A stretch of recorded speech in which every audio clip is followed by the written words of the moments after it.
হয়তো তিনি ভুলবশত, হয়তো তার কাছে তথ্য না থাকার কারণে তিনি এরকমটা বলেছেন। যেহেতু তিনি দীর্ঘদিন দেশে ছিলেন না, যেহেতু তিনি জুলাই অভ্যুত্থানের সময় দেশে ছিলেন না, রাজপথে ছিলেন না, সেহেতু হয়তো তিনি জানেন না যে কে রাজপথে ছিল, কারা লড়াই করেছিল, কারা বুলেটের সামনে দাঁড়িয়েছিল। ফলে ঐক্যমত্য কমিশনে আসলে বক্তব্যের বা আলোচনার ন্যায্যতা, যৌক্তিকতার থেকে অনেক সময় মাঠের পেশিশক্তি, সরকারের ভিতরের নানান ধরনের প্রভাব বিস্তার, এই বিষয়গুলো কাজ করেছে। এবং ঐক্যমত কমিশনও আমাদের কাছে কখনো কখনো মনে হয়েছে তারা দৃঢ় অবস্থানটা নিতে পারেনি, তবে তাদের থেকে সেই চেষ্টাটা আমরা সবসময় দেখেছি। তো ফলে তাদের প্রতি আমাদের আহ্বান থাকবে যে কোনো ধরনের পেশিশক্তি, কত বড় রাজনৈতিক দল, এই সকল কিছু বিবেচনায় না নিয়ে বরং আমাদের দাবিটা কতটা যৌক্তিক, কতটা গণতান্ত্রিক এবং কতটা জনগণের আকাঙ্ক্ষাকে প্রতিফলন ঘটাতে পারছে সেই বিষয় বিবেচনা নিয়ে তাদেরকে অবস্থান নিতে হবে।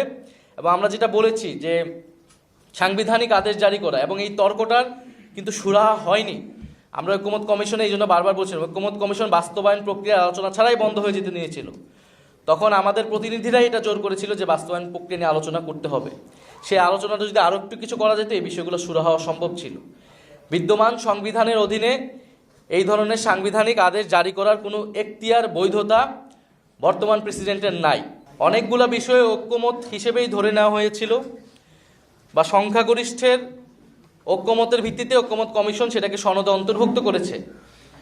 কিন্তু যেহেতু কিছু কিছু দল ওই অবস্থানে তার একটা ভিন্ন অবস্থান ব্যক্ত করেছিলেন আলোচনায়, সেটা একটা হিস্টোরিক্যাল ডকুমেন্ট হিসেবে সেই ভিন্ন মতটা উল্লেখিত করার অনুরোধ তারা জানিয়েছিলেন।